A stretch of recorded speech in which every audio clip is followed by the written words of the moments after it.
Thing is, the fans were treated to a great basketball game today. Great atmosphere.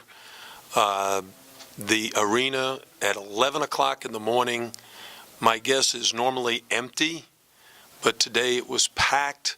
The fans were into it, the players were into it, and it made for a very exciting game from start to finish. Obviously, it took a very good team effort. We used a lot of guys. We had to keep bodies fresh. And the only guy I really couldn't take out of the game was Cam Long. He didn't come out in the second half. He ended up playing 38 minutes, which for us is really unusual, especially since our bench has really been doing well. But with Cam getting it rolling in the second half especially, and then Isaiah Tate coming in and going through that one segment where he was able to hit a three, make a layup, get a rebound, I think it was a rebound basket. That was during a time when we were behind, and we had our left-handed team out there. Mike Morrison, Ryan Pearson, Isaiah Tate, and Vertrail Vaughn's four left-handed guys were out there, and they seemed to play very well together.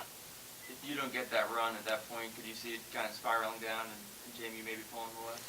Yeah, I don't deal in hypotheticals like that. I mean, anything is possible. You know?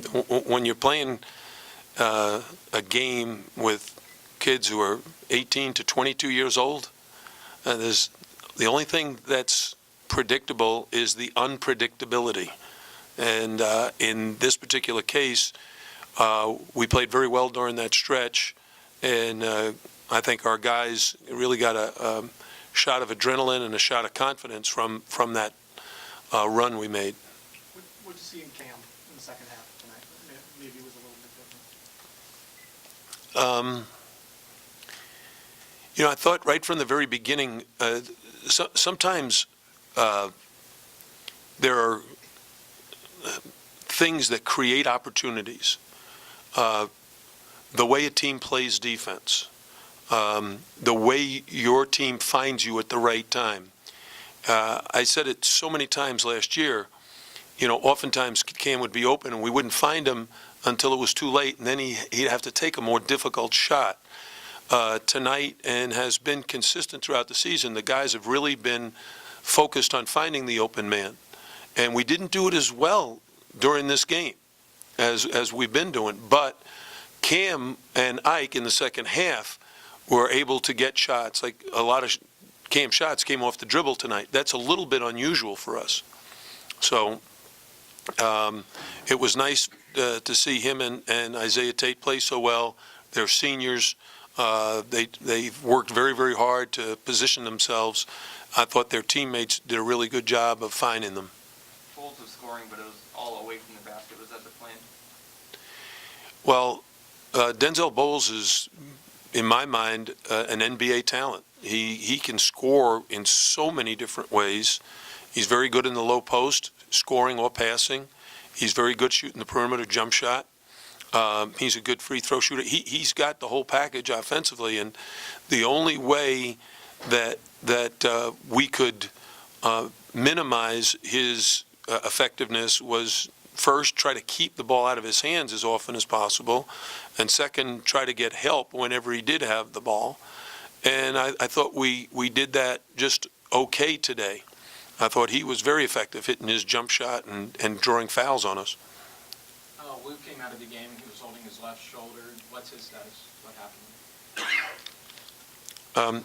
If you remember, before Christmas, he fell on the ice and hurt that shoulder. I think when he was going to the basket today, he was going up for the shot, and there was some contact, and I think he jarred the shoulder. We won't know how much of an impact it has until probably tomorrow. The game was pretty close going down to the wire, but it seems that Mason you guys just held the lead consistently throughout 2-4 points. What were you guys doing defensively to make sure that you could bend but didn't break? Well, as I said, a lot of it has to do with everybody being engaged in the defense. It's not one guy, it's not two guys, it's not we're trying to stop one of their guys, because, quite frankly, they've got like 7 guys who can burn you. It starts with, I think, Bowles, but Devon Moore is an outstanding point guard. Wells can really, really shoot. Hitchens and Goins have added an awful lot to that starting lineup offensively. And then you've got Semenoff and Ben Louis, who come in off the bench. Now they've added Chad Jackson, another very skilled offensive player. So they're deep and talented and hard to guard, but you kind of have to understand they're going to score. You just got to try to limit those opportunities. And today, they ended up shooting 46%, 29% from three. Normally, and they shot 55% in the second half. Then you go to our end, then what happens is we shot 48%, but we were a little bit better from three-point line than them. So, game came down to one possession, one basket, one shot. It was just a heck of a college basketball game. When did the third referee vanish, and what did they tell you? Well, at halftime, they told me that Matt would probably not come out, and I thought they meant Matt Brady. I said, what's wrong with him? He said he's sick, but it was the official. And he came out and he tried to go, but he was sick. And I thought the officials, under difficult circumstances, did a good job. Jim, did you try to get Mike 3 fouls in 50, whatever it was, 5 seconds? Did you try to give him out at any point during that stretch? No. One of the things, Mike was very excited about playing today. He's very highly motivated. Only had 1 foul at halftime. Second half, hey, you've got 3 fouls to work with. I didn't expect him to get them back to back to back. But I don't want to take him out after just a minute or two either. He really hasn't had a chance to be out there. I was kind of forced to do that when he picked up his 4th. But that also then tells the guy who goes in for him, Johnny Williams, listen, he's out, and you're playing that spot. You better be ready. He's not thinking to himself, Mike is coming right back. Anything else, guys? All right, thank you. Thanks, Jim.